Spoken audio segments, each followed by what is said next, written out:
Hiroshima से लौटा तो मैंने कहा कि आज की क्लास में हम हिरोशिमा को लेकर बात करेंगे।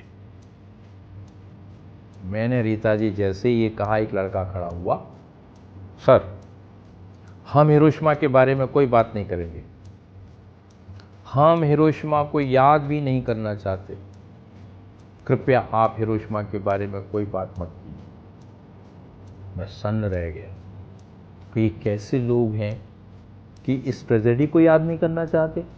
মানুহবোৰৰ উঠবোৰ এইবোৰ গোটেইখিনি গলি নামি গৈছিল আৰু অকল দাঁতবোৰ ওলাই গৈছিল, চকুৰ পতা গলি গৈছিল, চকু ওলাই গৈছিল। अंत में वो बोलते थे, रीता जी रामायण महारानी की जय। ये रामायण महारानी की जय हिंदुस्तान में मैंने नहीं सुना है, ये फिजी में सुना। एक जगह है जिसका नाम है गंगा तालाब। अब गंगा तालाब कैसे हो गया जी वहाँ? वो वहाँ पर फ्रेंच लोगों के ज़माने में उसको ग्रैंड बेसन बोलते थे, मतलब बड़ा तालाब। और उसके लिए एक मिथ था कि ये परी तालाब है, रात को यहाँ परियाँ आती हैं। बचाए रखना ज़रूरी है हिरोशिमा की याद, ये याद ही रोकेगी और हिरोशिमा होने से, ये याद ही रोकेगी और हिरोशिमा होने से।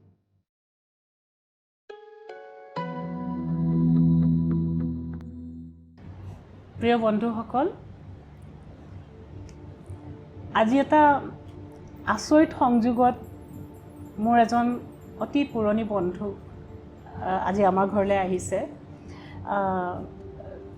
তেখেতৰ বিষয়ে মই পৰিচয় কৰাই দিম আপোনালোকক, কাৰণ তেখেতক তেনেকৈ হয়তো অসমৰ আমাৰ যিসকলে কিতাপ পঢ়ে তেওঁলোকে হয়তো বেছিভাগেই তেওঁক দেখা নাই, হয়তো তেওঁৰ বিষয়ে জানে। কিন্তু আটাইতকৈ গুৰুত্বপূৰ্ণ কথাটো হ'ল আজিৰ পৰা 80 বছৰ আগত হিৰোশ্বিমা আৰু নাগাচাকিত এটম বম পৰিছিল আৰু 9 আগষ্টত দ্বিতীয়টো বম পৰিছিল। আৰু আমি সকলোৱে জানো যে নাগাচাকি আৰু হিৰোশ্বিমাৰ এটম বম পৰাৰ পিছত কি ধৰণৰ পৰিস্থিতিৰ সৃষ্টি হৈছিল। এই 80 বছৰ হ'বৰ আজি এই সময়টোতে তেখেত অসমলৈ আহিছে। প্ৰফেসৰ সুৰেশ ঋতুপৰ্ণ তেখেতৰ বিষয়ে মানে মোক কৈ শেষ কৰিব নোৱাৰাকৈ কথা আছে। थैंक यू ऋतुपर्ण जी, आप आए हैं हम लोग मेरे घर। सबसे इम्पोर्टेंट ये है कि आपके साथ में पॉडकास्ट के ये इस एपिसोड से हम लोग एक्चुअली शुरू करेंगे, मेरा जो नया जर्नी है इसको शुरू करेंगे। मेरा सौभाग्य है कि आपकी इस नई यात्रा में मैं पहले दिन आपके पास हूँ, साथ हूँ, मेरा सौभाग्य है। और आपकी इस नई यात्रा के लिए आपको हार्दिक शुभकामनाएं। मैं তেখেতৰ বিষয়ে তেখেতৰ লগত তেখেতৰ জীৱনৰ যিটো যাত্ৰা, সেই যাত্ৰাটোৰ বিষয়ে তেখেতক মই সুধোঁ। এনেকৈ যদি মই কৈ থাকোঁ তাতকৈ তেখেতৰ মুখৰ পৰা আমি জানিবলৈ বেছি ভাল পাম। তেখেত অসমলৈ আহিছে, তেখেতে হিৰোশ্বিমাৰ স্মৃতিত তেওঁ কিছুমান কবিতা লিখিছিল। তেখেত জাপানত আছিল, টকিঅ' ইউনিভাৰ্চিটি অফ ফৰেন ষ্টাডিজত তেওঁ প্ৰফেচাৰ আছিল, তাৰপৰা তেওঁ অৱসৰ লৈছে। তেওঁ সেই সময়ত ব্যক্তিগত তেওঁৰ নিজৰ অভিজ্ঞতা, তেওঁৰ মানুহখিনি লগ পাই তেওঁৰ নিজৰ অনুভৱৰ পৰা তেওঁ কিছু কবিতা লিখিছিল। সেই কবিতা অসমীয়ালৈ অনুবাদ হৈছে আৰু এইখিনি সময়তেই সেই কিতাপখন এইখিনি সময়ত তেখেতে ইয়াতে উন্মোচন কৰিছে। আৰু এই সময়খিনিতে মই তেখেতক আমি আমাৰ ওচৰত পালোঁ। গতিকে এই বিষয়ে আমি তেওঁৰ জীৱনৰ সম্পূৰ্ণ যাত্ৰা, তেওঁৰ এখন বিশাল পৃথিৱীৰ সৈতে তেওঁৰ সংযোগ আছে, বিশাল পৃথিৱীত তেওঁৰ বিচৰণ আছে। গতিকে তেখেতৰ পৰাই আমি জানিম যে তেখেতৰ জীৱনটো আমি জানিলে আৰু এতিয়া তেওঁ কি কৰি আছে এই বিষয়ে আমি গম পালে দেখিম যে এজন মানুহৰ জীৱন কিমান বৰ্ণাঢ্য হ'ব পাৰে। তেখেতৰ কথাখিনি শুনাৰ আগতে কিয় আজি দিনটো বিশেষ আৰু কিয় আজি তেখেতক আমাৰ ইয়াত পায়, আমি এটা 80 বছৰ পুৰণি এটা ঘটনাক আমি আজি ইয়াতে স্মৰণ কৰিবলৈ ওলাইছোঁ। আৰু তাৰ যি ধৰণে মানৱ জাতিয়ে যি ধৰণৰ ডিভাষ্টেশ্যনৰ সন্মুখীন হৈছিল, ধ্বংসৰ সন্মুখীন হৈছিল, তাক আমি আকৌ মনত পেলাবলৈ, সোঁৱৰণ কৰিবলৈ আজি তেখেতক আমি লগত পাইছোঁ। তাৰ আগতে সেইকাৰণে অকণমান কৈ ল'ব বিচাৰিছোঁ যে কি হৈছিল সেই সময়ত। দ্বিতীয় মহাযুদ্ধৰ কাৰণবোৰলৈ আমি আজি নেযাওঁ, বহুত দীঘলীয়া হৈ যাব। আৰু দ্বিতীয় মহাযুদ্ধত কিমান ধ্বংস হৈছিল, কিমান মানুহৰ মৃত্যু হৈছিল, সেই হিচাপো আজি আমি ইয়াত দীঘলীয়াকৈ আমি তাত দিবলৈ নেযাওঁ। মই মাত্ৰ দুটা ঘটনা ইয়াত আনিব বিচাৰিছোঁ, যি দুটা ঘটনাই দ্বিতীয় মহাযুদ্ধৰ সমাপ্তি ঘটাইছিল। সেইটো হ'ল জাপানৰ হিৰোশ্বিমা আৰু নাগাচাকি নগৰত আমেৰিকাই পেলোৱা দুটা এটম বোম।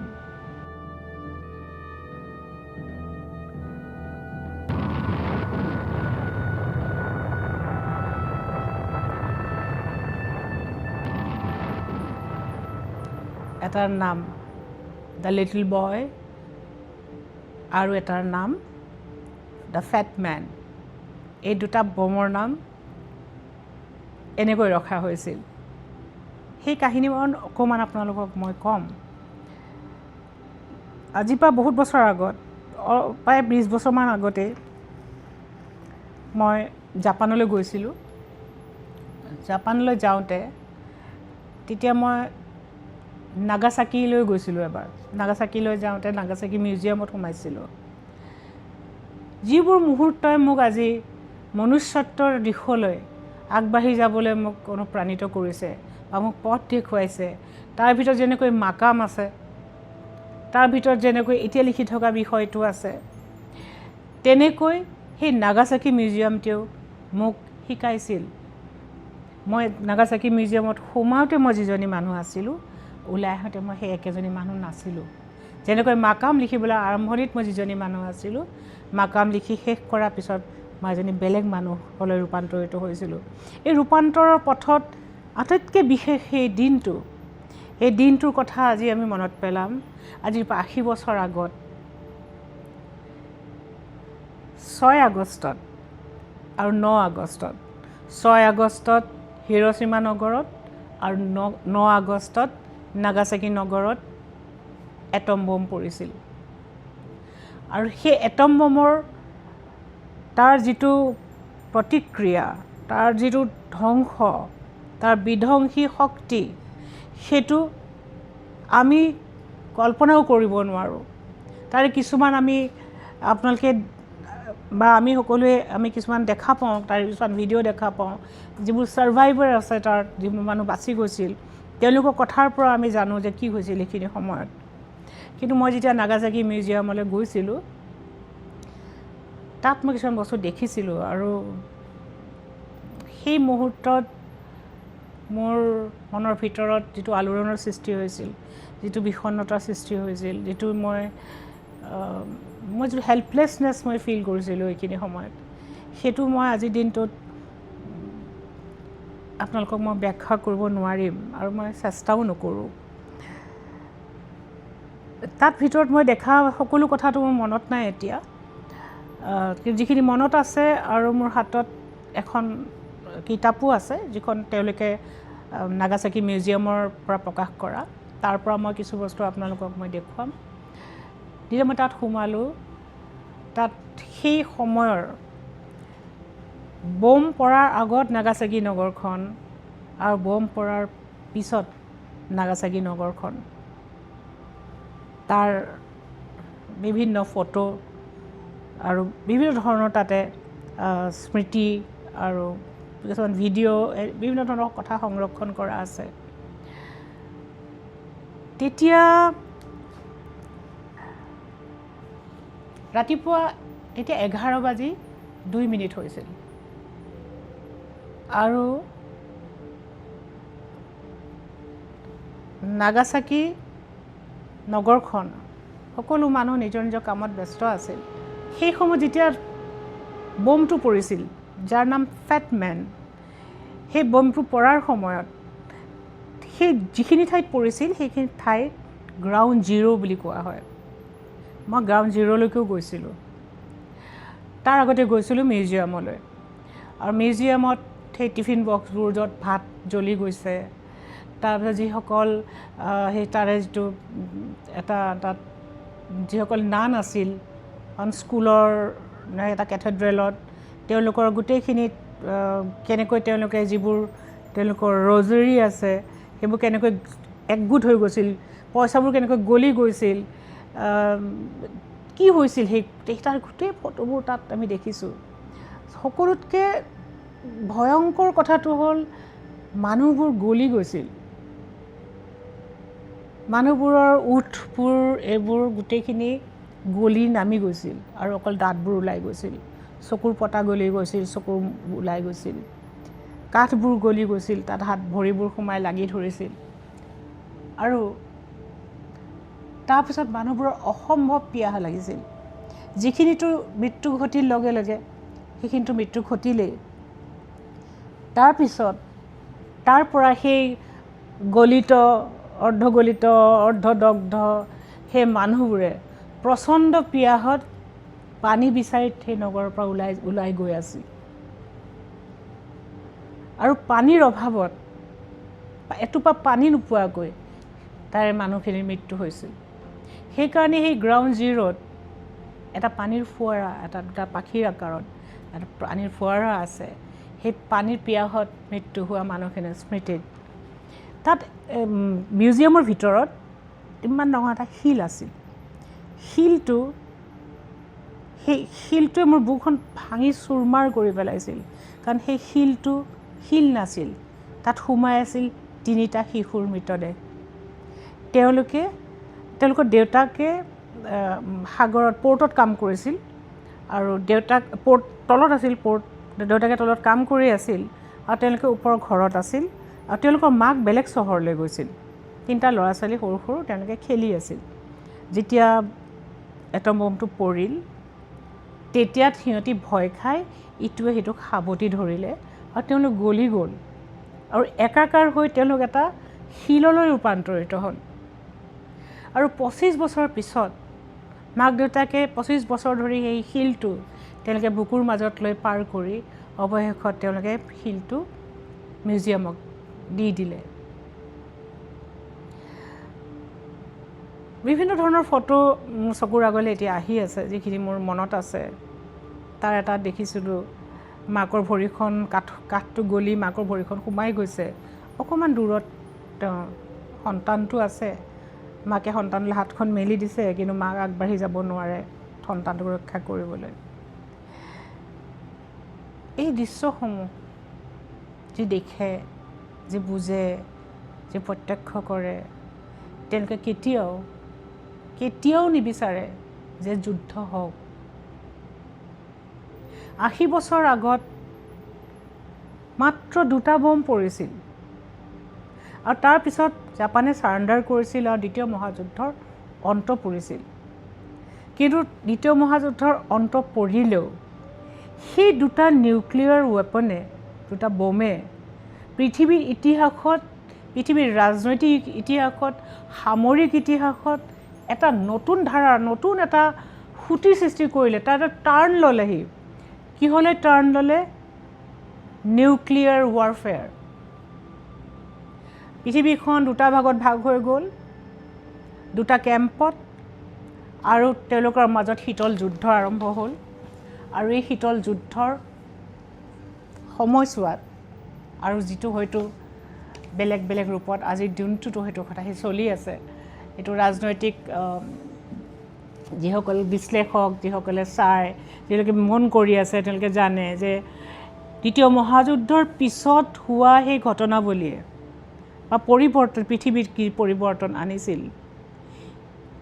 সি বাৰে বাৰে এটা কথালৈকে মানুহক আঙুলিয়াই দিছিল যে 2টা এটম বম যিটো 80 বছৰ আগত পৰিছিল, সি যিমানখিনি বিধ্বংসী আছিল, তাৰ শক্তি এই 80 বছৰত আৰু সি কিমান বিধ্বংসী ৰূপ ল'ব পাৰে, কিমানখিনি তাৰ ডেভেলপমেণ্ট হ'ব পাৰে নিউক্লিয়াৰ ৱাৰফেয়াৰ যদি আজি হয়। কাৰণ তাৰ পৰৱৰ্তী সময়ত বিভিন্ন দেশে, বিভিন্ন ৰাষ্ট্ৰই নিজৰ নিজৰ পাৰমাণৱিক বোমা, পাৰমাণৱিক অস্ত্ৰ নিৰ্মাণ কৰিবলৈ আৰম্ভ কৰিছে।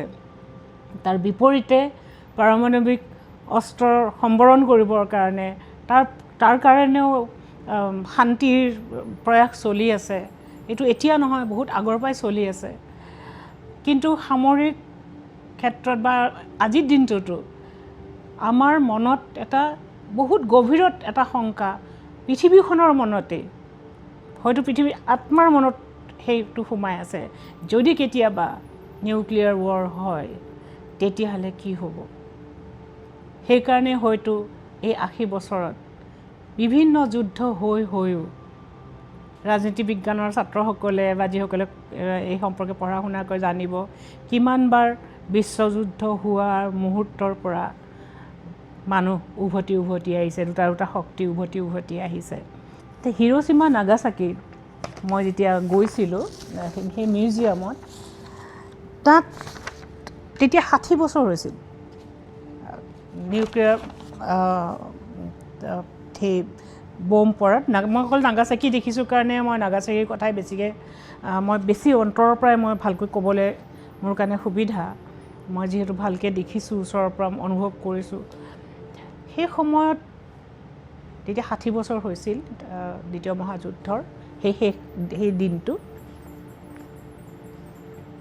9 আগষ্টত তাৰে যিজন মেয়ৰ আছিল নাগাসাকিৰ মেয়ৰে এটা পিচ ডিক্লেৰেশ্যন তেওঁলোকে দিছিল সেই সময়ত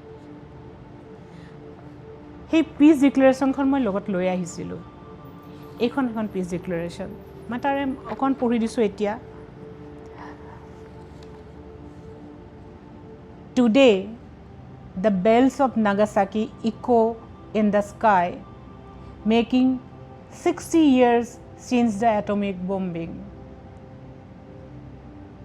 At 11 a.m.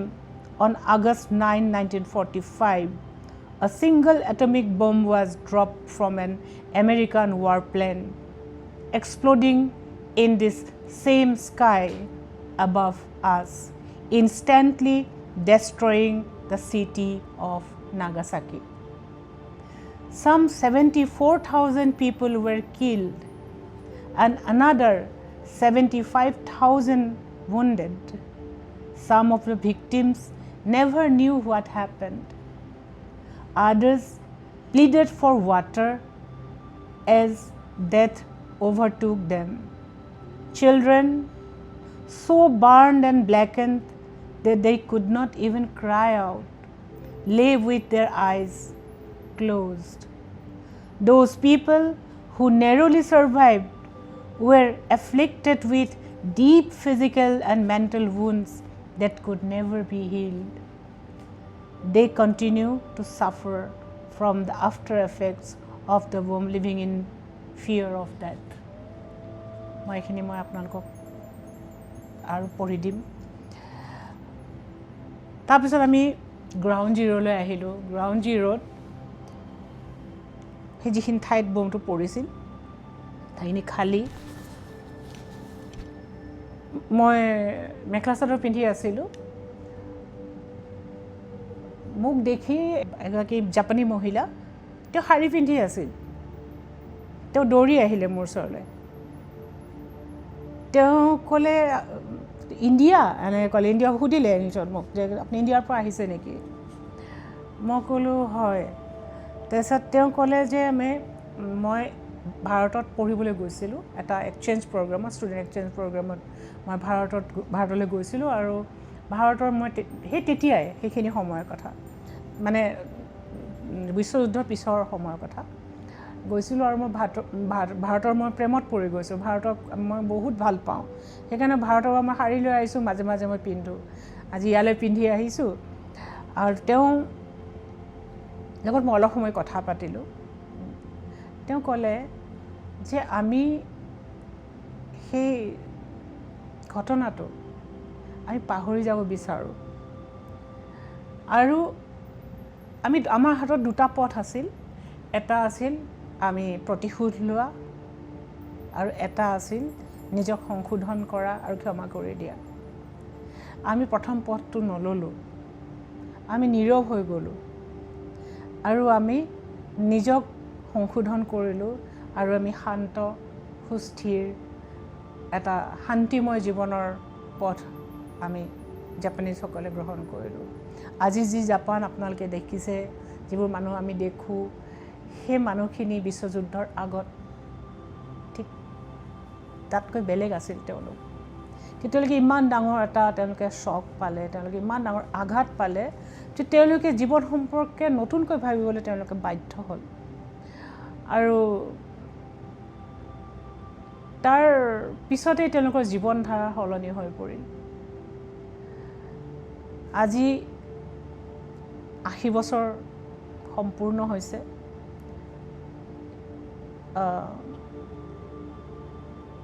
নাগাচাকিত বম পৰা আৰু 6 আগষ্টত পৰিছিল হিৰোশ্বিমা, তাত আৰু বহুত বেছি ক্ষতি হৈছিল। তাত নাগাচাকি অকণমান তাতকৈ ৰেহাই পাইছিল, অলপ পাহাৰীয়া অঞ্চল আছিল কাৰণে, কিন্তু এই দুখন চহৰ ধূলিসাৎ হৈ গৈছিল। আৰু আজিৰ দিনটোতো তাৰ প্ৰভাৱ, আজিৰ দিনটোতো সেই অঞ্চলৰ মানুহে আজিৰ দিনটোতো তেওঁলোকে ভুগি আছে। কেঞ্চাৰ, স্কিনৰ বিভিন্ন ধৰণৰ অসুস্থতা, মেণ্টেল ট্ৰমা, বিভিন্ন ধৰণৰ অসুস্থতাত মানুহ ভুগি আছে। পংগু হৈ জন্ম হোৱা ল'ৰা ছোৱালী, বিভিন্ন কথা। আজিৰ এই দিনটোত মই যিহেতু পডকাষ্ট মই আৰম্ভ কৰিছোঁ যদিও মাজে মাজে মই ৰৈ গৈছোঁ, কিন্তু আজি এই পডকাষ্টটোৰে যুদ্ধ যে আমাক নেলাগে, মোৰ স্থিতি সদায় যুদ্ধ বিৰোধী। মই দেওলাংখৈতো যুদ্ধ বিৰোধী স্থিতিৰ পৰা মই উপন্যাসখন লিখিছোঁ, মাকামো মই যুদ্ধ বিৰোধী স্থিতিৰ পৰা লিখিছোঁ। মই যুদ্ধত বিশ্বাস নকৰোঁ। আৰু আজিৰ এই দিনটোৰ পৰা মোৰ নিজৰ জীৱন দৰ্শনো ইয়াৰ সৈতে জড়িত হৈ আছে যে যুদ্ধ আমাক কেতিয়াও নালাগে। আজি 80 বছৰ হৈ গ'ল সেই ডিভাষ্টেশ্যন, সেই যন্ত্ৰণা, সেই কষ্টৰ, কিন্তু তাৰ প্ৰভাৱ চলি আছে আজিৰ দিনটোতো। যদি এটম বম আৱিষ্কাৰ নহ'লহেঁতেন তেতিয়া হয়তো পৃথিৱীৰ ইতিহাস, আজিৰ দিনটোত পৃথিৱীৰ সামৰিক আৰু ৰাজনৈতিক ইতিহাস হয়তো বেলেগ হ'লহেঁতেন। কিন্তু আজিৰ দিনটোত আমি এটা এনেকুৱা মুহূৰ্ত আগত ৰাখি থিয় হৈ আছোঁ, যিটো মুহূৰ্তত আমাৰ সমস্ত পৃথিৱীৰ ভৱিষ্যত সলনি হৈ যাব পাৰে। পৃথিৱীখন ধূলিত মিহলি হৈ যাব পাৰে যদি 2টা বমত এইটো হয়।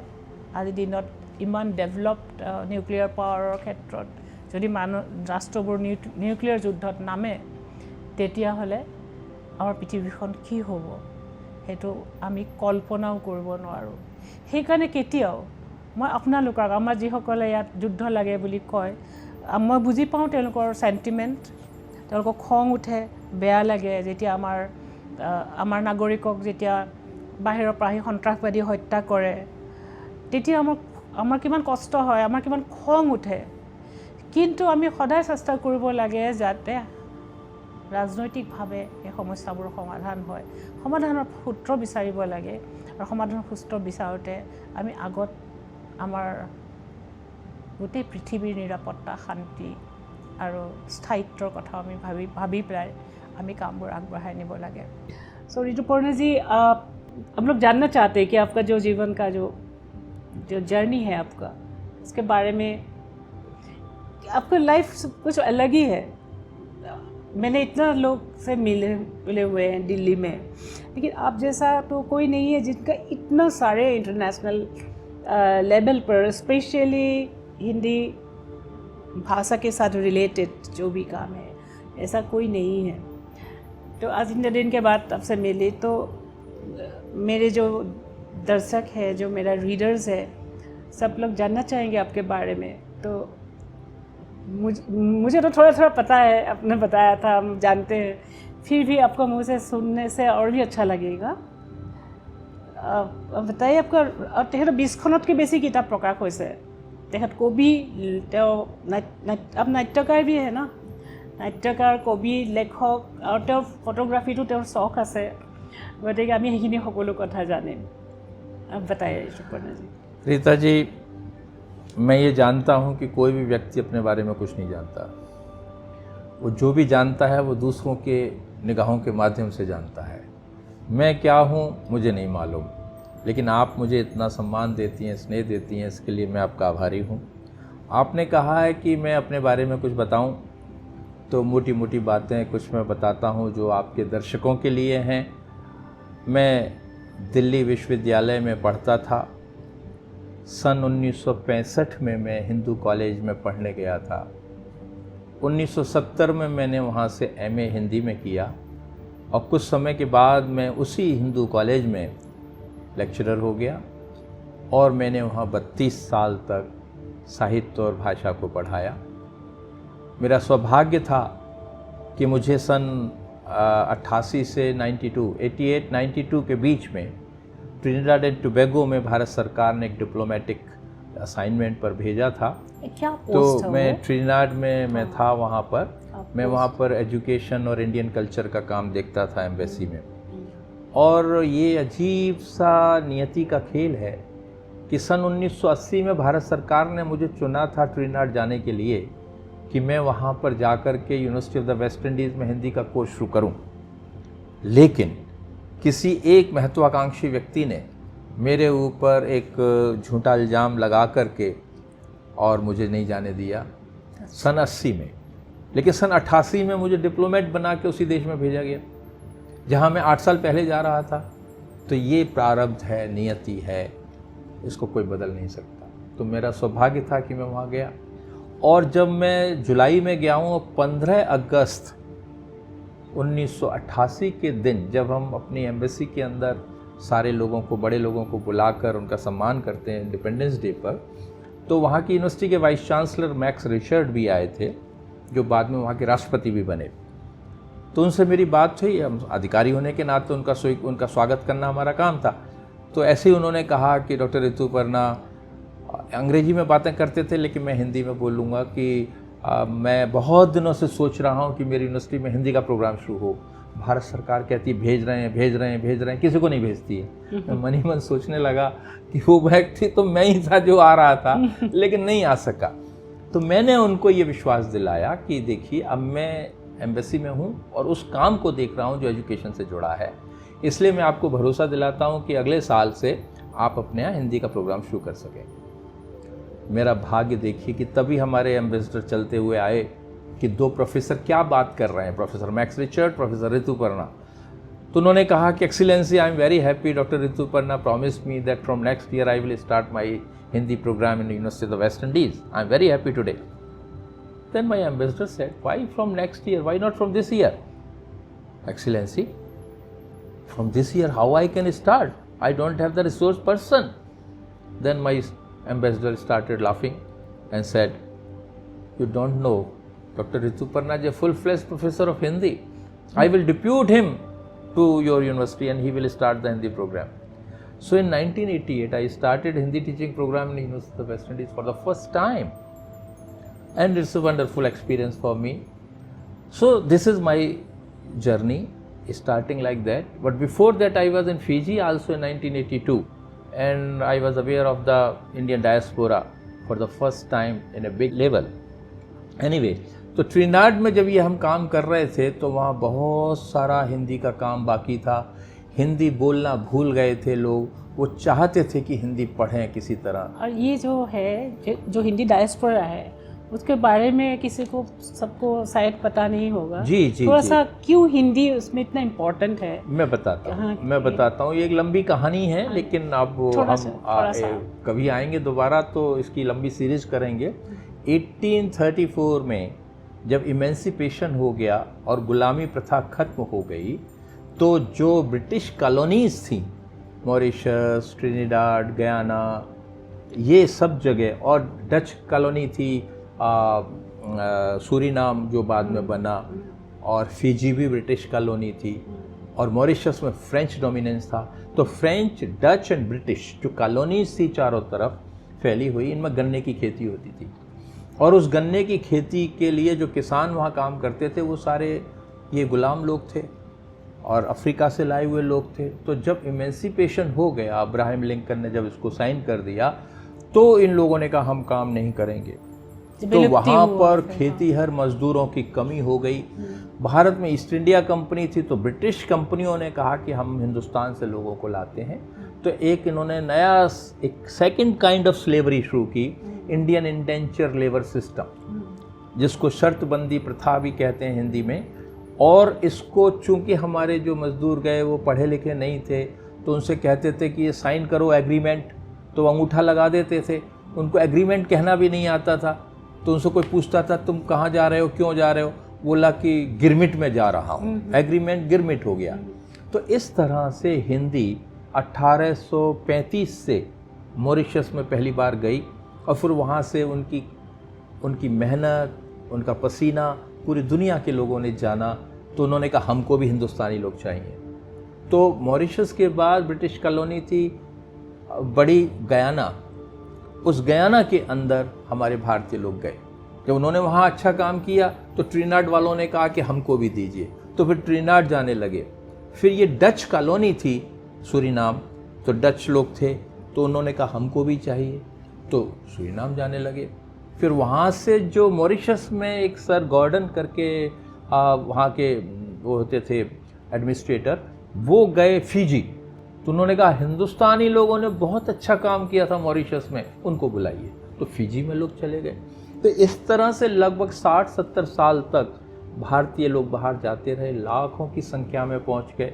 इस तरह से इंडियन डायस्पोरा पूरी दुनिया में फैल गया।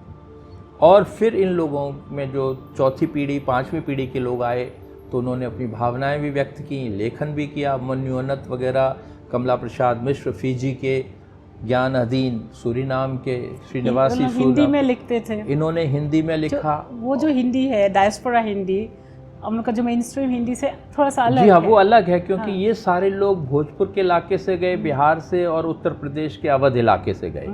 तो इन देशों की जो हिंदी है, जो शुरुआत की हिंदी है, वो मानक हिंदी से थोड़ी अलग हो करके, वो तुलसी की हिंदी है, जायसी की हिंदी है, तो वो उस तरह की हिंदी। और ये अपने साथ रामायण ले गए थे।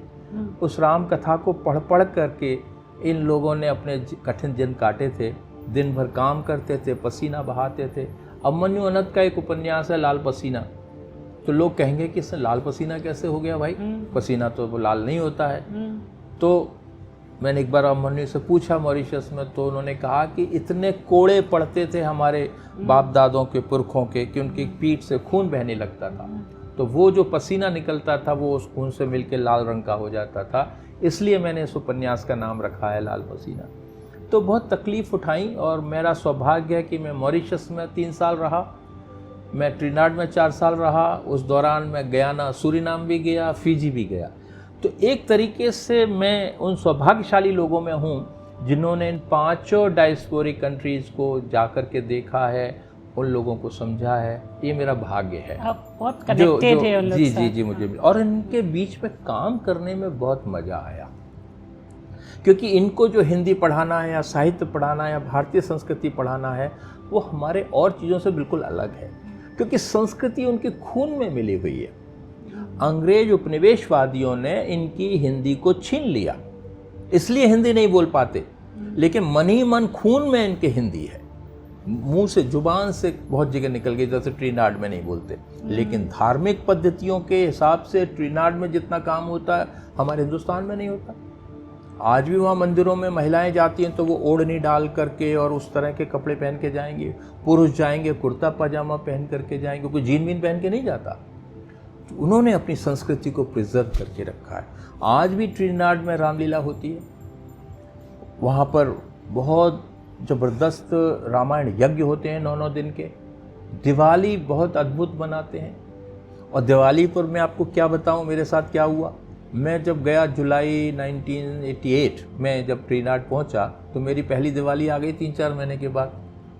तो रीता जी, मैंने अपने घर के आगे मोमबत्तियां लगाईं और जलाया कि अरे वाह दिवाली हो गई, जैसे हम हिंदुस्तान में लगाते हैं। तभी सामने मेरे एक सज्जन रहते थे, मेरा घर एक पहाड़ी पर था जैसे आपका घर है ऊंचाई पे, तो वो सामने बालकनी से देख रहे थे, बुजुर्ग आदमी, वो मेरे घर आए। बोले doctor Rituparna, what is this, what happened? कहते दीज कैंडल्स। मैंने कहा yes, today is Diwali so I lit candles, that's what I am asking you, today is Diwali and you are lighting candles, why? Why means why not दिया?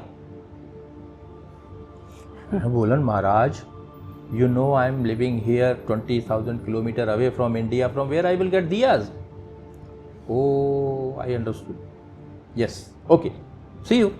अब चल दिए। मैंने कहा मिठाई खाइए, आप मेरे पहले मेहमान हैं दिवाली पर, बोला नहीं नहीं, हाँ आई विल कम, और चले गए। देखा कि उनकी मर्सिडीज़ गाड़ी निकली है, कहीं चली गई। आधे घंटे के बाद रीता जी वो मेरे घर पे आए, उनके नाती पोते सब आ गए, और सबसे कहा मोमबत्ती हटाइए। सब मोमबत्तियाँ हटा दी गई, और वो अपने साथ इतना बड़ा पैकेट लाए दिवाली के दिए का, वो लगाए गए। साथ में वो बटी हुई रुई की लटें लाए, तेल लाए, माचिस लाए। उन्होंने सोचा बेवकूफ़ के घर में कुछ मिलेगा भी या नहीं, सब चीज़ें लेके आए। और उन्होंने बच्चों से कहा कि दिए लगाओ, तेल डालो, और सब दिए लगाने के बाद जब उन्होंने उनको जला दिया, तब मेरे पास आकर के बोले, doctor Rituparna, you know we are Indians, we must celebrate our festivals in our own way, own pristine way. Candles, no, this is not Indian way. We should not lit candles on Diwali day. आज हिंदुस्तान में कौन दिए जलाते हैं, सब हम Chinese light जलाएंगे, मोमबत्तियाँ जलाएंगे, लेकिन वो लोग ऐसा करते हैं। दिवाली को और होली को वो फगवा कहते हैं, और वहाँ पर 5-6 महीने पहले से ही मंदिरों के अंदर वो उनका कीर्तन, वो म्यूज़िक शुरू हो जाता है, धनताल होता है, हारमोनियम होता है, और उस पर वो गाने गाते हैं। और वहाँ पर जो सबसे पॉपुलर सॉन्ग होता था दिवाली होली के दिनों में, फगवा बोलते हैं, होली नहीं बोलते थे हम लोग यहाँ फकुआ बोलते हैं असम में। अच्छा, तो वहाँ फगवा बोलते हैं। हाँ। फगवा।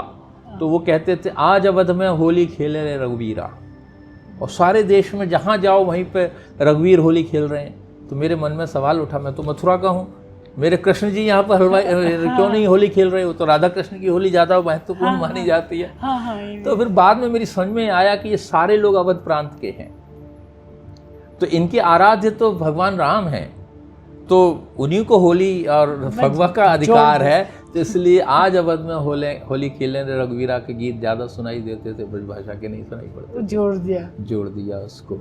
तो फिजी के अंदर तो बहुत ही अद्भुत बात मुझे मिली। आपको आश्चर्य होगा, आपके दर्शकों को आश्चर्य होगा कि मैं वहाँ कई बार जब जाता था, जो सत्संग करते थे, रामायण मंडलियाँ गाती थी, राम कथा का गायन करती थी, चौपाइयाँ पढ़ती थी, और अंत में फिर भंडारा होता था, प्रसाद बंटता था। तो वो जब ख़त्म करते थे रामायण की कथा, तो कहते थे सत्य सनातन धर्म की जय, हनुमान जी की जय, इनकी जय, और अंत में वो बोलते थे, रीता जी, रामायण महारानी की जय। ये रामायण महारानी की जय हिंदुस्तान में मैंने नहीं सुना है, ये फिजी में सुना। क्या है? रामायण को महारानी बना दिया इन लोगों ने, पर्सोनिफिकेशन कर दिया रामचरितमानस का।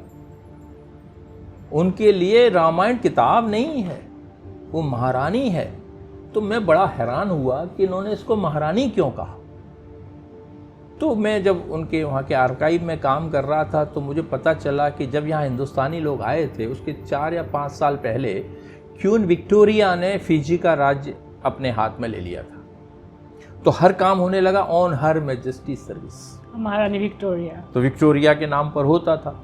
तो ये अंग्रेज लोग जो उनको डराते रहते थे कि महारानी ने ये खबर की है, तुमको ये करना है, तुमको ये करना है। तो थोड़े बहुत दिनों के बाद उन्होंने कह दिया, एक तरीके से मैं कल्पना करता हूँ कि होगी क्वीन विक्टोरिया तुम्हारी महारानी, हमारी महारानी तो हमारी रामायण है, जिसने हमारे धर्म की रक्षा की है। तो ये जो फीलिंग है बाहर के लोगों में, इसकी हम कीमत नहीं समझते, हम वैल्यू नहीं समझते हैं। हम आधुनिकता की दौड़ में जा रहे हैं, लेकिन इन लोगों ने अगर इस चीज़ों को नहीं अपनाया होता तो ये बिल्कुल वैसे ही हो जाते वैक्यूम में, जैसे कि हमारे अफ्रीकन भाई लोग चले गए। अफ्रीकन लोगों की ट्रेजेडी ये है, चाहे वो अमेरिका में हो, कहीं भी हो, उनके पीछे कोई कल्चरल बैकग्राउंड नहीं है, क्योंकि वो डीकल्चराइज्ड कर दिए गए। उनकी कबीले की जो संस्कृति थी वो भी अमेरिका में जाके ख़त्म हो गई। तो वो एक वैक्यूम में है, स्लेवरी से निकले। लेकिन हमारे हिंदुस्तान का जो डायस्पोरा है चारों तरफ, उसके पास अपनी एक बहुत गहरी कल्चरल, फिलोसफिकल, रिलीजियस बैकग्राउंड है। इसलिए आप पाएंगे कि इन सारे देशों के अंदर अनगिनत मंदिर हैं। ट्रिनिडाद में भी 200-300 मंदिर हैं, जगह जगह मंदिर हैं, हर इलाके का अपना एक मंदिर है, शिवालय है।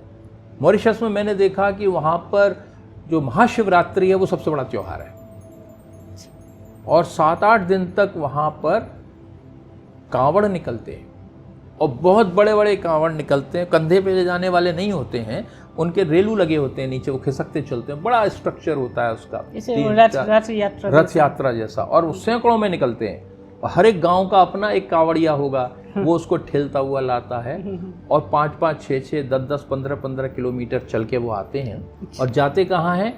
एक जगह है जिसका नाम है गंगा तालाब। अब गंगा तालाब कैसे हो गया जी वहाँ? वो वहाँ पर फ्रेंच लोगों के ज़माने में उसको ग्रैंड वेसन बोलते थे, मतलब बड़ा तालाब। और उसके लिए एक मिथ था कि ये परी तालाब है, रात को यहाँ परियां आती हैं। अच्छा। और वो कोई जा नहीं सकता है। तो वहाँ पर कहानी है वहाँ पर बड़ी बढ़िया। एक मॉरिशस में एक बहुत बड़ी ऊंची पहाड़ी है, और उसके ऊपर पहाड़ी का जो हिस्सा है दूर से देखने पर लगता है किसी की मुंडी रखी हुई है। अच्छा अच्छा। आदमी की शेप, तो वो मुड़िया पहाड़ कहलाता है। सब पूरे देश के काफ़ी बड़े हिस्से से आप जाते हैं कार से, तो वो दिखाई देती है उसकी मुंडी, मुड़िया पहाड़ की। तो मैं जब था वहाँ पर तो बातचीत हुई, मुड़िया पहाड़ की कहानी बताई किसी ने कि गडरिया था, वो गाय अपनी बकरियां चराते चराते एक दिन पहुँच गया गंगा तालाब, देर हो गई, देखा वहाँ परियां नाच रही हैं। तो परियों ने उसे देख लिया तो उसको पकड़ लिया, बोले तू यहाँ क्यों आया? बोला मैं तो गलती से रास्ता भूल गया इसलिए चल करके आ गया, और मुझे तो भूख लग रही है, मैं तो घर नहीं जा पा रहा। तो परियों ने कहा कि हम तुम्हें खाना खिलाएंगे, लेकिन किसी को बताना मत कि हम यहाँ आते हैं। तो उसने कहा नहीं बताऊँगा। तो उसको खाना वाना खिलाया, बैठा काफ़ी देर तक। फिर वो जब चलने को हुआ तो उन्होंने कहा कि किसी को बताना मत। तो उसने कहा मैं किसी को नहीं बताऊँगा, लेकिन मैं रोज़ आ सकता हूँ। तो परी कहानी ने कहा चलो बच्चा है तो आ जाया करना। तो वो शाम को वहाँ चलता था और पहुँच जाता था, खाता पीता था। और उसके जो दोस्त थे गांव में, वो कहते ये साला कहाँ जाता है। तो एक दिन उन दोस्तों ने पीछा करके वो गंगा तालाब आ गए। तो परियों को बहुत बुरा लगा और उन्होंने श्राप दिया कि जा तेरी मुड़िया हो जाए। तो वो मुड़िया पहाड़ जो है वो गडरिए का बच्चा है जो मुड़िया पहाड़ बन गया। अच्छा। तो वो एक कहानी मैंने वहाँ पर सुनी। तो गंगा तालाब जो है, ये तालाब है बहुत पहाड़ों के बीच में, लेक है ये बहुत बड़ी।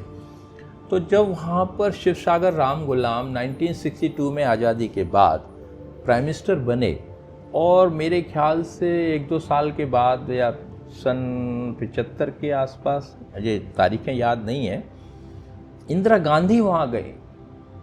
तो उन्होंने पूछा कि आपके लिए क्या लेके आए? तो उन्होंने कहा आप हमारे लिए कुछ गंगा जल लेकर आइए। तो हमारे एयर इंडिया के जहाज़ में बहुत सारे पीतल के कलशों में गंगा जल भर करके मॉरिशस गया, और वो उस तालाब में डाला गया। उस दिन से वो गंगा तालाब हो गया।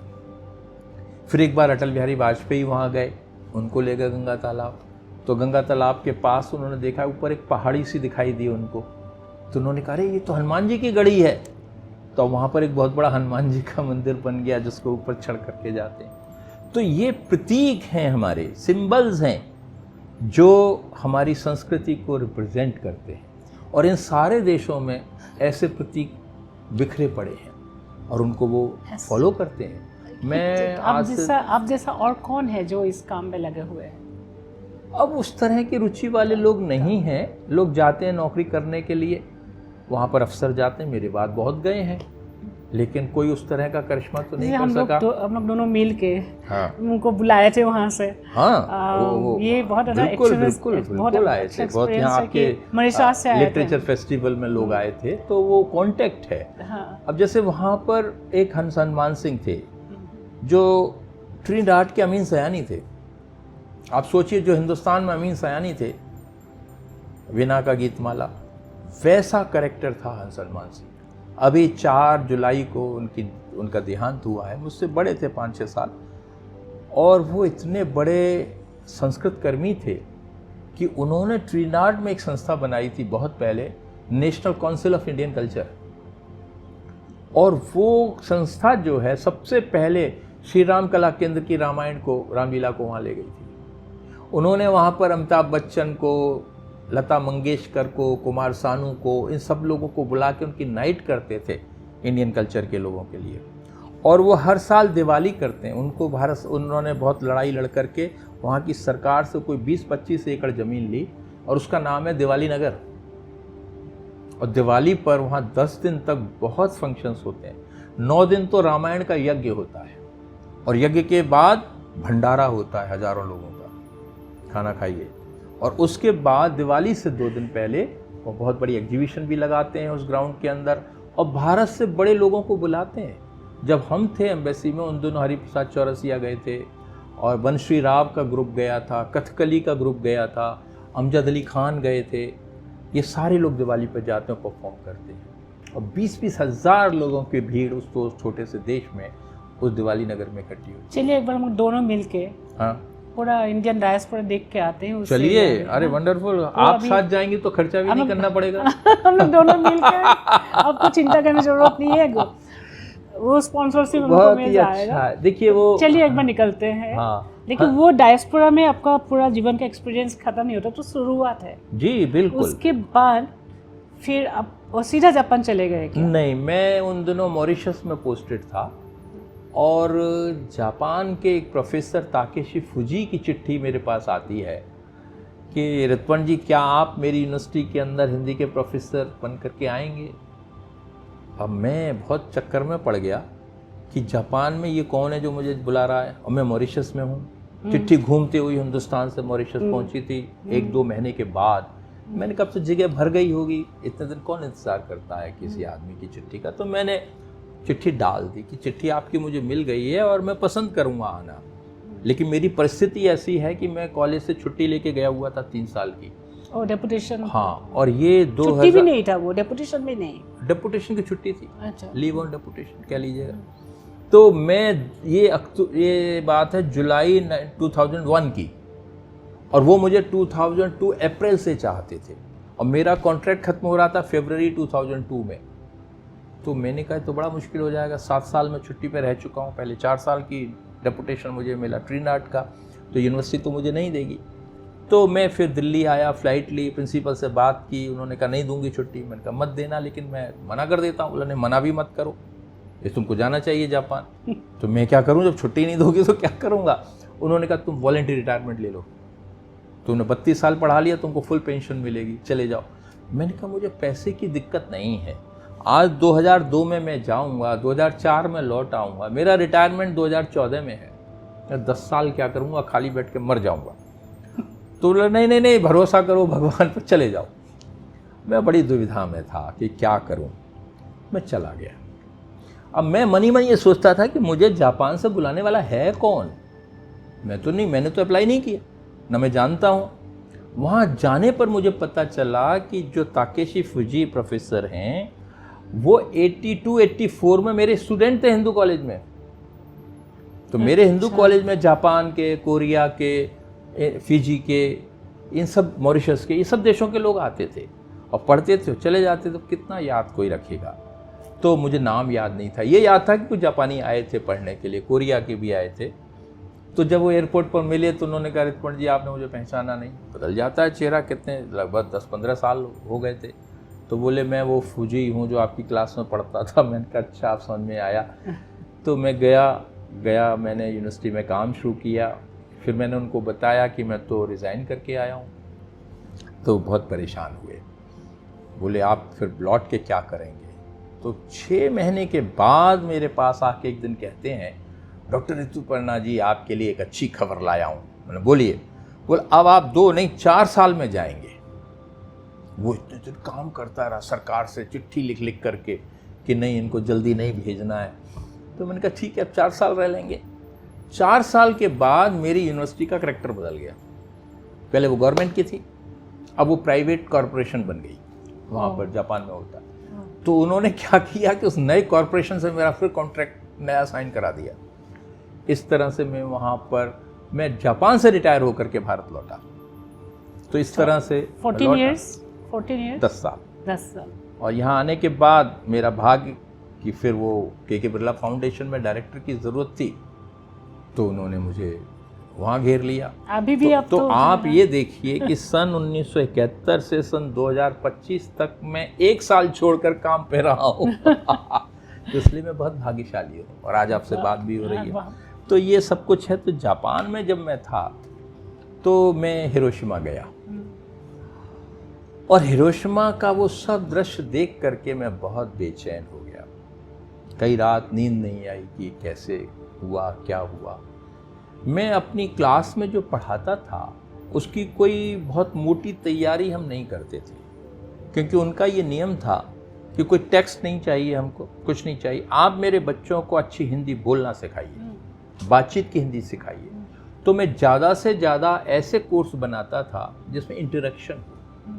तो मैं जैसे कहूँगा कि अच्छा ठीक है, आज हम एक विषय पर बात करेंगे, पिकनिक, अब पिकनिक टॉपिक है, तो वो एक बच्चा बोलेगा कि जी हम पिकनिक पे जाना चाहते हैं, दूसरा हम टोक्यो टावर जाएंगे, तीसरा हम ये खाने के लिए ले जाएंगे। इस तरह से मैं उनसे वाक्य बनवाता था, और वो उनका जो अंदर से उसको लेकर के बातें निकलती थी वो फॉर्मुलेटिव होती थी।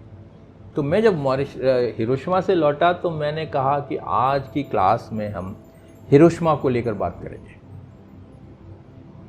मैंने रीता जी जैसे ही ये कहा, एक लड़का खड़ा हुआ, सर हम हिरोशिमा के बारे में कोई बात नहीं करेंगे, हम हिरोशिमा को याद भी नहीं करना चाहते, कृपया आप हिरोशिमा के बारे में कोई बात मत कीजिए। मैं सन्न रह गया कि ये कैसे लोग हैं कि इस ट्रेजेडी को याद नहीं करना चाहते। हमारा हिंदुस्तान है, पार्टीशन हुए इतने दिन हो गए, लेकिन आज भी हम पार्टीशन की बात करते हैं। हमारा पार्टीशन को लेकर कितना लिटरेचर है, मंटो है और लोग हैं, और ये लोग बात नहीं करना चाहते। ये कैसे लोग हैं?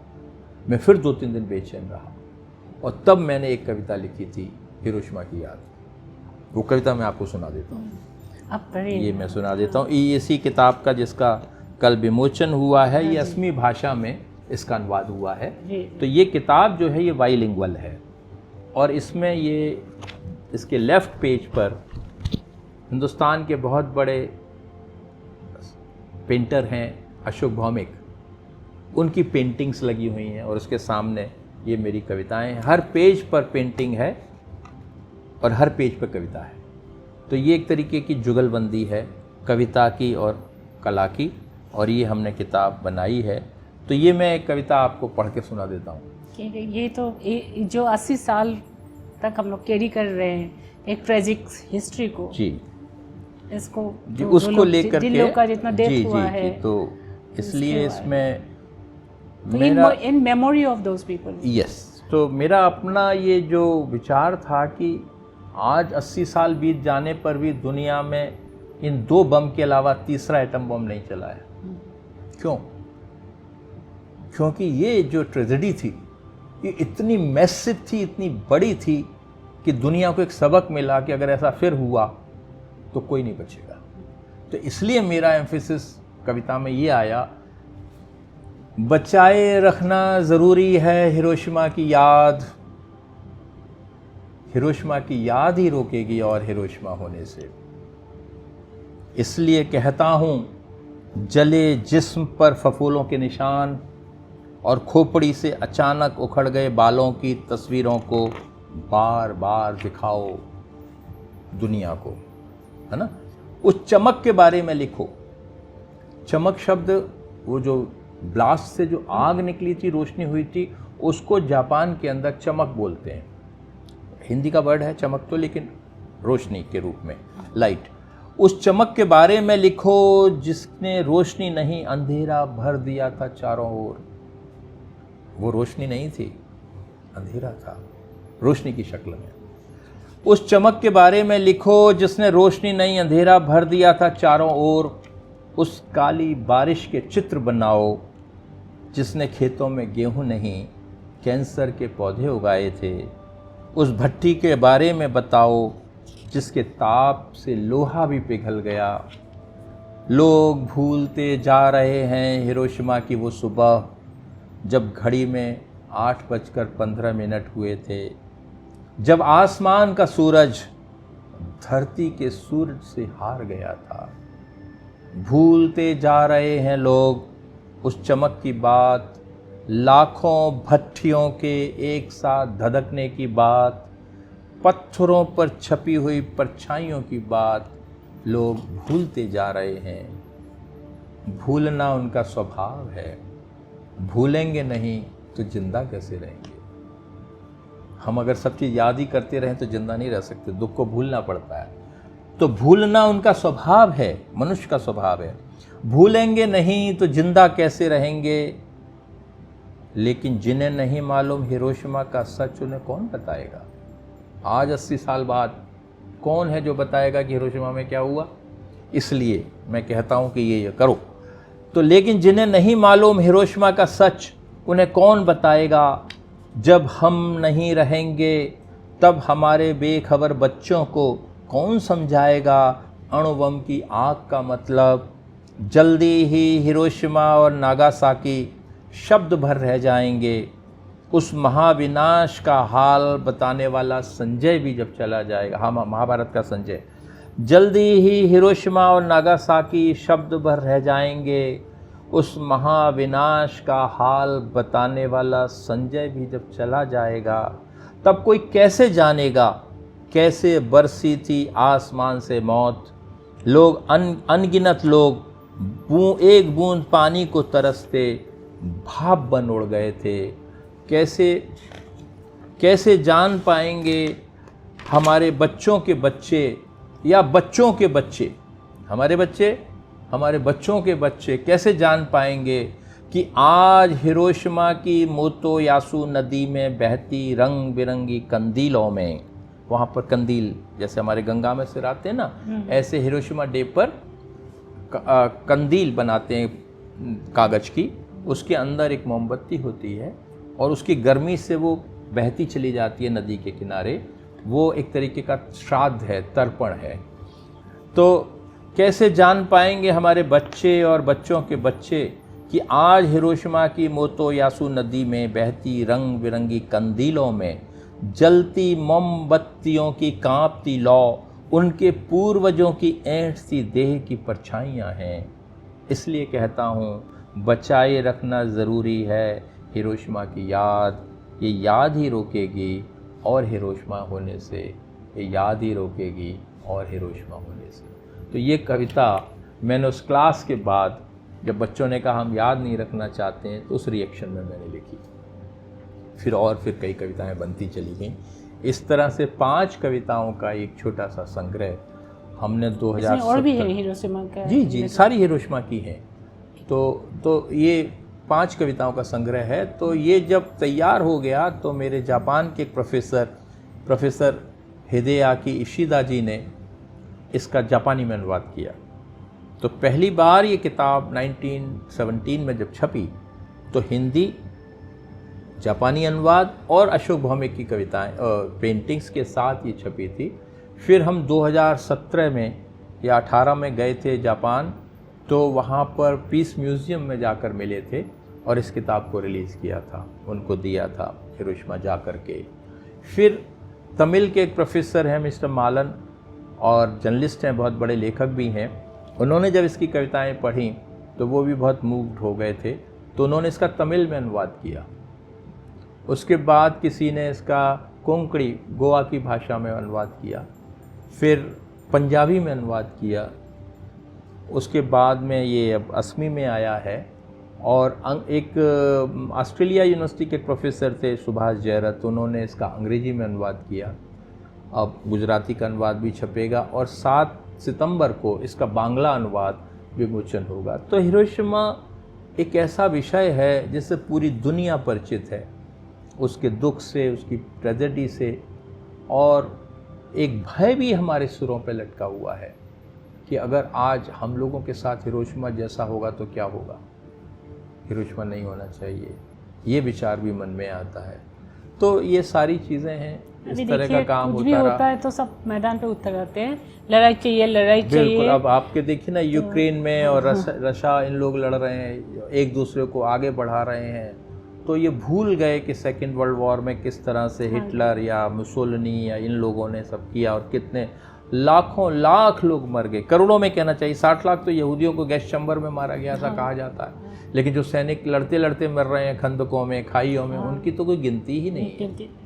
तो ये सब चीज़ें हैं रीता जी, हम लोगों का क्या कहें, जो पावर हंगर होती है लोगों की, सत्ता की चाहत, वो कुछ भी कर सकते हैं। लेकिन हम कुछ लोग हैं, नंबर कम है, जैसे आप जैसे लोग, मेरे जैसे लोग जो मनुष्यत्व के लिए काम करते हैं, बिल्कुल ठीक कहा आपने। जिंदा रखने के लिए, बिल्कुल मानवता को जिंदा रखने के लिए काम करते हैं। तो इसीलिए थोड़ा सा बैलेंस अभी भी है। जब ये नहीं, मुझे लगता मनुष्य है की इसको- जो जिजीवशा है, मनुष्य की इच्छा शक्ति है, जो संकल्प शक्ति है, वो इन सारी परेशानियों को जीतेगी, ऐसा विश्वास करके चलना चाहिए। हाँ, ये जो तानाशाह होते हैं कुछ समय के लिए होते हैं, उसके बाद फिर सब खत्म हो जाता है, फिर नए ढंग से चीज़ें बनती है। वो हिरोशिमा जिसको अमेरिका ने ख़त्म कर दिया, आज उस हिरोशिमा में जाएंगे, आपको इतना सा भी तिल भर भी ऐसा नहीं मिलेगा कि यहाँ एटम बम चला। सिर्फ एक डोम बचा के रखा है उन्होंने कि ये उस वक्त की निशानी 80 साल ग्राउंड पुरानी। जीरो है बस। उस पर भी मैंने एक लंबी कविता लिखी है, आप कभी पढ़िएगा, डोम के उनके ऊपर। पास वो समय है। समय नहीं, वो लंबी है, उसको नहीं अच्छा। पढ़ेंगे, लेकिन उसकी कहानी मैं आपको बता देता हूँ। 2015 में साहित्य अकादमी के डेलीगेशन के साथ मैं जापान गया था। वो मुझे ले गए थे कि ये जापान रहा है तो कुछ अच्छा रहेगा, तो मेरा मन था कि ये लोग नागासाकी और हिरोशिमा भी जाएं, लेकिन हमारी एम्बेसी में बैठे अफसर लोग जो प्रोग्राम बनाते हैं उसमें कोई गुंजाइश ही नहीं थी कि निकल सके, तो वो नहीं जा सके। मेरे मन में ये दुख रहा कि ये जाते तो अच्छा था, मैं तो हो आया हूँ। तो कोई बात नहीं, वो सब चीज़ें लिंगर ऑन करती हैं। तो जब मैं लौट रहा था 4-5 दिन के बाद टोक्यो से दिल्ली की फ़्लाइट में बैठा, तो घूमते घामते दोस्तों से मिलते हम थक गए। आप तो मिली हैं चंद्राणी जी से, बेला जी से, तो उनसे भी थे। तो मैं बैठा, 11 बजे फ़्लाइट चलती है दिन में, खाना वाना खाया और मैं सो गया था। सोते सोते अचानक मुझे लगता है कि कोई मुझे पुकार रहा है। अजीब सा हेलुसिनेशन जो होता है वो मेरे दिमाग में था। मैं क्या है कुछ समझ में नहीं आ रहा था। अचानक मुझे थोड़ा होश आता है तो मुझे लगता है कि हिरोशिमा का डोम मुझे पुकार रहा है और वो मुझसे कह रहा है, क्या मैं तमाशे की चीज़ हूँ? आप आते हैं, आप फ़ोटो खींचते हैं और फेसबुक पे लगाते हैं, उसमें मेरे ऊपर जो बीती है उस पीड़ा का कोई जिक्र है? मैं कोई तमाशबीन बन करके आप लोग आते हो? इस तरह का एक बिंब मेरे मन में आया और मैंने वहीं लिखना शुरू कर दिया। मैं 2-2.5 घंटे तक एक कविता लिखता रहा। किस उसमें लिख रहा हूँ मुझे भी नहीं मालूम। और उसके बाद मेरे पड़ोस में एक सरदार जी बैठे थे, वो कहते तुसी शायर हो जी, कविता लिखते हो? मैंने कहा हाँ जी लिखता हूँ, और फिर मैं सो गया था। तो वो फिर मैंने थोड़ा सा उसको ठीक किया ड्राफ्ट को, फिर इसमें आया। और इसमें एक कहना चाहिए इंटरकॉन्टिनेंटल अप्रोच है। जैसे कि डोम कहता है कि मेरे खड़े होने का पर्पज़ क्या है ये बताओ। अब मेरी ये लौह टांगें भी ढीली पड़ गई हैं, बूढ़ा हो गया हूँ, मुझे क्यों जिंदा रखा हुआ है? अरे बामियान के बुद्ध को उड़ाने से अच्छा होता मुझे उड़ा देते। ये बात वो कहता है। दूसरी वो कहता है कि लोग आते हैं, मैं नुमाइश की चीज़ बना दिया हूँ। फिर अचानक वो कहता है कि नहीं, मैंने वो बुद्ध के देश से आए व्यक्ति, मतलब जो मेरे लिए या लेखक के लिए कहा गया है, तुम्हारी आंख में बहते हुए आंसू ने मेरे अंदर का गुबार निकाल दिया। और अब मुझे लगने लगा है कि नहीं, मेरा ये जीवन, अहिल्या सा जीवन ही मेरा भविष्य है। तो मेरी कविता का शीर्षक है मेरा अतीत ही है भविष्य मेरा। तो आज अगर उस डोम को आप देखेंगे जिसका अतीत ये है कि वो जल गया था, लेकिन आज भी वो मौजूद है, क्योंकि वो हमको भविष्य की राह दिखा रहा है। तो हमारा अतीत भविष्य नहीं होता है, अतीत होता है, लेकिन वो कहता है कि मैंने आज ये रियलाइजेशन किया है कि मेरा जो अतीत है उसी में मेरा भविष्य छुपा है। ये इस कविता में मैंने लिखा है। ये आपसे बात हुई, चर्चा हुई, पुरानी बातें याद आई। ये तो बहुत धन्यवाद आपका। हाँ, जीवन के बारे में ना, आपका जो अपना जीवन को आप कैसे समझा, थोड़ा सा इसके बारे में, जीवन को आप कैसे लेते हो, कैसे देखते हो, आपको पर्सपेक्टिव क्या है, ये थोड़ा सा जानते कि आपने बहुत कुछ देखा है जीवन में। चलिए, मैं 76 साल का हूँ, मैं पिछले 75 साल की तरफ निगाह दौड़ाता हूँ तो मुझे आश्चर्य होता है कि मैं कहाँ से चला था और कहाँ पहुँचा हूँ। ऐसी मेरी यात्रा होगी ये तो मैंने नहीं सोचा था। मैं एक छोटे से मथुरा शहर से आया था, मेरे बाबा हलवाई थे और मैं स्कूल जाने से पहले दुकान पे जाता था। 3-4 क्लास में होऊंगा तो मेरे बाबा कहते थे क्यों आए हो? मैं कहते स्कूल जा रहे थे। तो कहते स्कूल तेरा उधर है, यहाँ क्यों आया? मैंने आप लड्डू खिलाएंगे तभी तो स्कूल जाऊँगा। तो हम वो लड्डू खा खा कर स्कूल जाते थे। एक दिन उन्होंने कहा कि गोडाउन में जाओ और कुछ रद्दी लेकर के आओ पैकिंग करने वाली। मैं गोडाउन में गया तो वहाँ देखा किताबें पड़ी हुई हैं, मैगज़ीन पड़ी हुई हैं। तो मैं भूल गया कि बाबा ने किस काम के लिए भेजा है। मैं वहीं बैठ गया और पसीने पसीने हो रहा हूँ और वो मैगज़ीन पढ़ रहा हूँ, देख रहा हूँ जितना मुझे पढ़ना आता था। तो मेरे लेखन की शुरुआत की वो बैकग्राउंड वो है जो मेरे फिर बाबा ने देखा कि ये लड़का कुछ पढ़ता लिखता रहता है, तो मुझे प्रोत्साहित करने के लिए वो हर दोपहर को जब खाना खाने आते थे उससे पहले कहते मुझे महाभारत सुनाओ। तो मैं उनको कैसे भी तोतली वाणी में कहना चाहिए, 4th क्लास का बच्चा कितनी जल्दी पढ़ पाएगा, मैं उनको महाभारत पढ़ के सुनाया करता था। तो एक तरीके से ये साहित्यिक संस्कार आए थे। फिर मेरे ताऊजी आपका बेस भी रामचरितमानस है? रामचरितमानस है क्या आपका भी, जो आप रामायण पढ़ते हैं? नहीं, मैं महाभारत की बात कर रहा हूँ। वो महाभारत सुना करते थे कहानी। तो फिर मेरे ताऊजी के लड़के थे, वो जासूसी उपन्यास पढ़ते थे, मैं वो भी पढ़ने लगा। तो यानी 7वीं क्लास तक मथुरा में मैं था, तब तक मैंने प्रेमचंद, शरद चंद्र, जासूसी उपन्यास, कहानियाँ, ये सब पढ़ लेता। मतलब पढ़ना तो पागलपन था, कुछ भी समय मिलता था हम पढ़ते रहते थे और शरारतें करते थे। दिल्ली आने के बाद परिस्थितियाँ बदली, कॉलेज में आया तब मैंने बड़े साहित्यकारों को पढ़ा, देखा। तो सन 65 से मैं कविताएं लिखने लगा। तो एक तरीके से आप कहेंगे कि मैं जब 16 साल का था, 15-16 साल का, तब मैं लिखने लगा था। और 1967 में मेरी पहला ब्रेक थ्रू हुआ था। एक कविता मैंने बनाई थी और वो थी एक और मेघदूत, वो इसमें है, आप पढ़िएगा। और वो क्यों मैंने लिखी थी कि इज़राइल ने अपने हवाई जहाज भेज करके मिस्र के काहिरा हवाई अड्डे पर खड़े हुए सारे मिग विमान ख़त्म कर दिए। ये इजिप्ट और इज़राइल की लड़ाई, अरब इज़राइल लड़ाई का हिस्सा था। और मैं अपनी नानी के घर में था, अखबार पढ़ रहा हूँ और उसमें कर्नल नासिर कह रहे हैं कि अब विश्व युद्ध हो जाएगा, अब तीसरा विश्व युद्ध हो जाएगा। उधर रूस से शायद खुरुश्चोव थे, वो कह रहे थे यस ये गड़बड़ हुआ है। उधर अमेरिका कह रहा था हम देख लेंगे। तो ये जो कोल्ड वार का ज़माना था, ये सारे देश आपस में चूं चूं चूं चूं चूं कर रहे हैं, लड़ रहे हैं, मर रहे हैं, और हम बैठे हुए देख रहे हैं कि ये क्या हो रहा है। तब मैंने एक कविता लिखी थी। उस कविता की कुछ लाइन आपको सुना देता हूँ। वो ये थी कि कहीं दूर से थके चले आते काले धुएं के बादल मुझसे आ लिपट जाते हैं, मेरा चेहरा भयाक्रांत सफ़ेद होता जाता है, मुझे लगने लगता है कालिदास झूठा था, कैसे ले जाते होंगे वे काले मेघ यक्ष का प्रेम संदेशा, कि ये काले बादल तो हर बार भय का ही संदेशा लाए हैं मेरे नाम, भविष्य का युद्ध मेरे वर्तमान से आज चिपक जाता है। इस तरह से वो कविता मैंने लिखी थी। इसे आपका इतना मतलब उसका बहुत बड़ा ये दीर्घ जीवन हाँ, आपका, तो इसमें जो प्रज्ञा आपको मिला है, हाँ, जो विजडम आपको मिला है, उसका सबसे जो क्या बोलेंगे, सबसे जो इम्पोर्टेंट पता नहीं कहाँ से आया, मैंने हिस्सा है जो आप ना नया पीढ़ी को आप बताना चाहते हैं, वो जानना चाहती हूँ मैं। क्योंकि हम लोग का एक, हम लोग भी जमा करते हैं ना बहुत नई कुछ। पीढ़ी हमारी बहुत, क्या बताना चाहते हैं आप? नई पीढ़ी को हम क्या संदेश देंगे? संदेश देना, उपदेश देना बहुत अच्छा नहीं है, क्योंकि नई पीढ़ी बहुत समझदार है। लेकिन हम लोगों के ज़माने में और नई पीढ़ी के ज़माने में एक फ़र्क आ गया है। हम लोगों के पास उतने संसाधन नहीं थे, हम लोग अभाव की संतानें थीं। हमने तो बहुत बदलाव देख ली। हमारा बचपन बैलगाड़ी पे भी गुजरा है, तांगे पर भी गुजरा है, और आज हम पूरी दुनिया घूमते हैं जेट में बैठ करके। तो हम लोगों ने पिछले 50-60 साल में जो परिवर्तन देखे हैं वो आज की नई पीढ़ी नहीं देख सकती है, वो हो ही नहीं सकते। क्योंकि पिछले 20-25 सालों में ये दुनिया जितनी तेज़ी से चल रही है उसकी कोई रफ्तार का अंदाज़ा नहीं है। आज हम बैठ करके यहाँ बैठे हैं, आप ये पॉडकास्ट बना रही हैं, कैमरे हैं।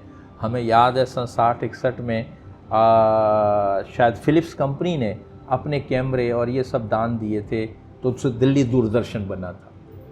तब मैं 8वीं क्लास में पढ़ता था और हमारे घर से 4 किलोमीटर दूर एक कम्युनिटी सेंटर में वो एक टेलीविज़न फिलिप्स का लगाया गया था, कि जिसके अंदर पहली बार खबरों का ब्रॉडकास्ट मैंने सुना।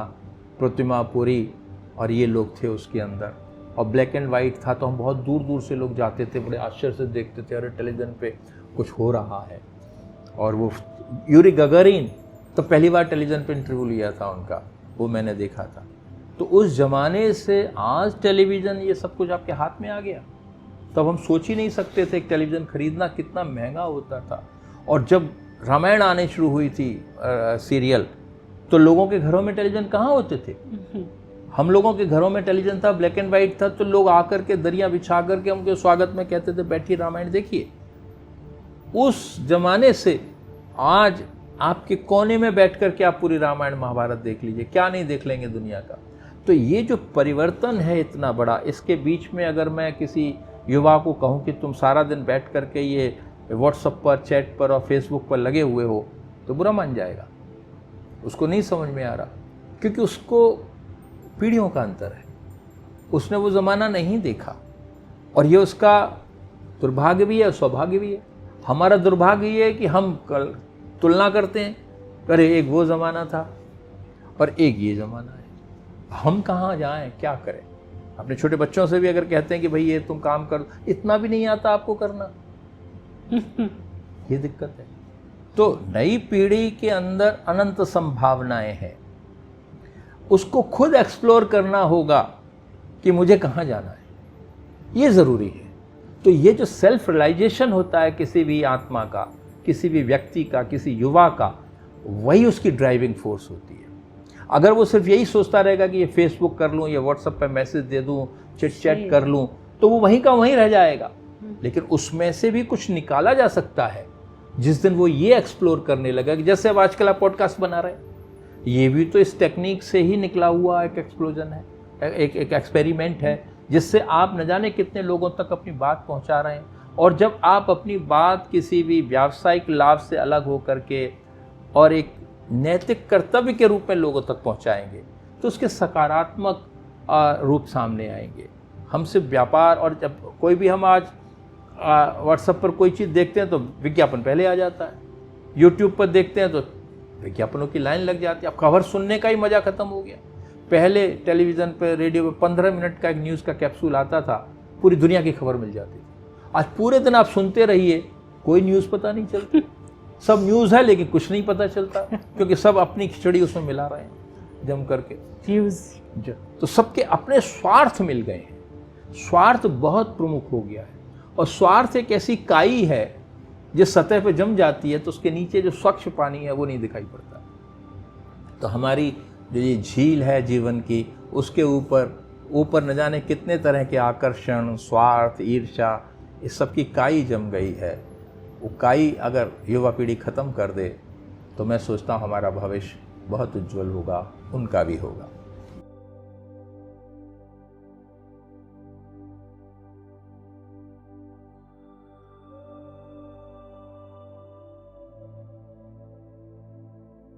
এই যে ডায়াস্পৰা, এই যে মানুহত এই যে ফ'ৰ্চ মাইগ্ৰেশ্যন, এই ফ'ৰ্চ মাইগ্ৰেশ্যনটো মোৰ কাৰণে এটা বহুত ডাঙৰ বিষয়।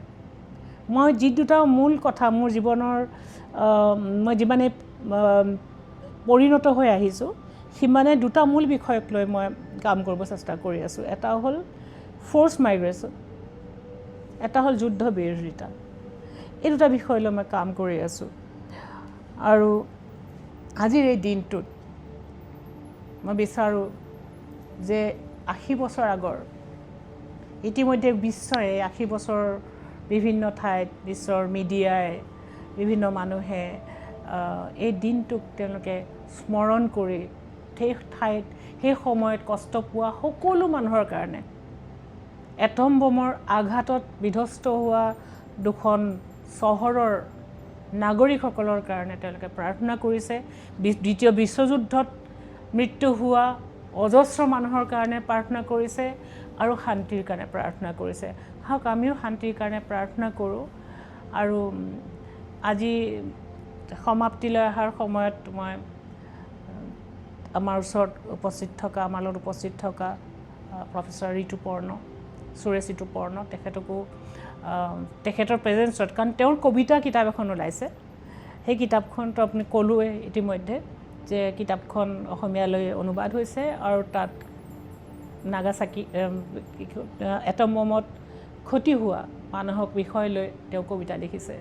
গতিকে এই আটাইকেইটা বিষয় মিলি আজিৰ দিনটোত আমি প্ৰাৰ্থনা কৰিব পাৰোঁ এটা শান্তিময় ভৱিষ্যতৰ কাৰণে, सो ऋतुपर्णा जी, आपको बहुत धन्यवाद कि आप हम लोग के साथ बैठ के इतने सारे बातें अब बताए, आपके जीवन के यात्रा के बारे में। आपके इतने सारे एक्सपीरियंसेस है, इतने सारे आपका जीवन का रियलाइजेशंस है, जो आप लोग हमारे दर्शकों के साथ, मेरे जो पाठक, जब मेरा जो रीडर्स है उन लोग के साथ जो आपने शेयर किया, तो ये this will enrich our audience. और आपको बहुत बहुत धन्यवाद। और आप ऐसे लिखते जाइए जो मनुष्यत्व की काम आए, न्यू जनरेशन को दिशा मिले, न्यू जनरेशन को आशा मिले, न्यू जनरेशन को रास्ता मिले। धन्यवाद। धन्यवाद।